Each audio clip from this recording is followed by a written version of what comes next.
Garuda Express, an international courier service.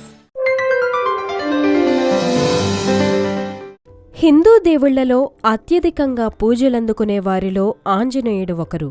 నిస్వార్థమైన భక్తికి, ధైర్యానికి ప్రతీకగా కథలు తరాలుగా చెప్పుకుంటున్నారు.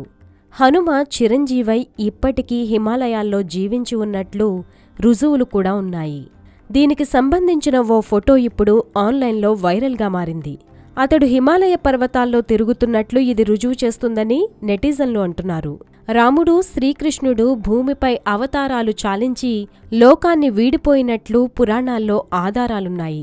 పురాణాల ప్రకారం అమరత్వం పొందిన 8 మంది గొప్ప వ్యక్తుల్లో మారుతి కూడా ఒకరని చెబుతారు. త్రేతాయుగంలో రామావతారం నుంచి ఆంజనేయుడు ఉనికి ఉంది. ద్వాపర యుగంలో కూడా హనుమంతుడి ప్రస్తావన ఉంది. భారత యుద్ధంలో అర్జునుడి రథంపై జెండాలో అధిరోహించాడు. అలాగే శ్రీకృష్ణుడు భగవద్గీతను ఉపదేశిస్తుంటే పార్థుడితో పాటు ఆయన కూడా విన్నారట. అలాగే కలియుగంలో ఆంజనేయుడి ప్రస్థానం ఉంటుందని పురాణాలు తెలుపుతున్నాయి. సత్యయుగంలో మహాశివుడే ఆంజనేయుడుగా అవతరించాడని భక్తులు నమ్ముతారు.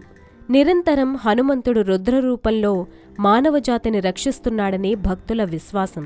ఇటీవల మానసరోవర సందర్శనకు వెళ్లిన ఓ యాత్రికుల బృందం తమకు ఎదురైన అనుభవాలను తెలిపింది. హనుమంతుడు భక్తుడొకరు బృందంతో పాటు మానసరోవర యాత్రకు వెళ్లాడు. దగ్గర్లోని గుహను సందర్శిస్తుండగా అనుకోకుండా హనుమంతుడి ఆకారంలో ఓ వాహనాన్ని గుర్తించాడు. దాన్ని తన కెమెరాలో బంధించాడు. అయితే ఆ వ్యక్తి యాత్ర మధ్యలోనే మరణించాడు. ఇది జరిగిన తర్వాత అతడి స్నేహితులు కెమెరాలోని రీల్ డెవలప్ చేయించినప్పుడు హనుమంతుడి ఫోటోను గుర్తించారు, బహిర్గతం చేశారు. ఆంజనేయుడు ఇప్పటికీ సజీవంగా ఉన్నట్లు ఈ ఫోటోనే నిదర్శనమని చెప్తున్నారు.